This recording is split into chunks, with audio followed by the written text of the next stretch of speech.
Nuestro viaje por Extremadura nos lleva a uno de los pueblos con más curiosidades, desde la mujer que asesinaba hombres a su Museo de la Inquisición, pasando por edificios como la Casa de las Muñecas, lupanar de la época de Carlos I, la Casa de Postas, posada del siglo XVI, y la icónica Casa de la Peña, con rincones que justifican que sea considerado conjunto histórico-artístico.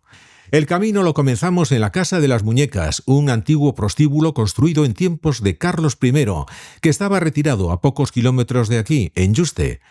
Fijaos en el llamativo color con el que se pintaban las fachadas de estos establecimientos y en la insinuante figura que aparece tallada en el arco de la puerta. Y hablando de casas curiosas, ¿qué me decís de la Casa de la Peña, la más icónica de Garganta la Olla, un edificio que parece desafiar la gravedad? La peña sobre la que descansa la viga soporta el peso de la parte saliente de la casa, llamada solana. Sin duda, un gran ejemplo de cómo aprovechar el poco espacio disponible. Este es otro edificio con su propia historia, la Casa Carvajal, donde vivió Isabel, llamada la Serrana, de quien se dice que, abandonada por su novio en el altar, se retiró a la Sierra de Tormantos, dedicándose después a matar a todo hombre que pillaba por delante. Hasta Lope de Vega convirtió en personaje literario esta pesadilla de los varones cacereños.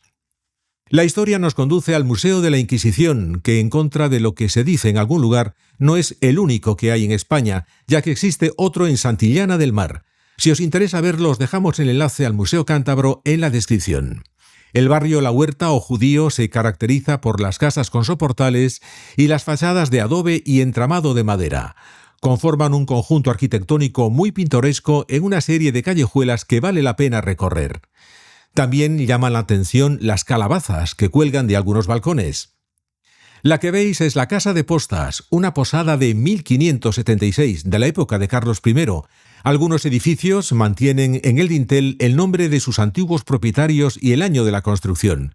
Entre ellos resalta la Casa de la Concha. El tipismo también invade la Plaza Mayor, donde se encuentran diversos establecimientos de hostelería, la casa parroquial y el ayuntamiento. Y si buscáis la tradicional picota, no os alejéis mucho. En vez de estar en el centro de una plaza, se encuentra en los soportales de la casa consistorial. En el cuerpo central tiene esculpido un intrigante rostro. En esta plaza hay que fijarse también en los edificios que la rodean, más muestras de la arquitectura propia de esta comarca. Algunos de ellos se exhiben alegremente adornados con macetas.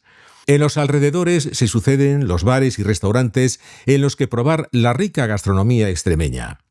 Ya un poco en las afueras, el puente de la Piornala cruza la Garganta Menor. Tiene un solo arco de medio punto y fue reformado el siglo pasado. En el lugar más alto del pueblo se ubica la iglesia de San Lorenzo, del siglo XVI, monumento de interés cultural. Y a la entrada de Garganta la Olla, la ermita del Santísimo Cristo del Humilladero, también del siglo XVI.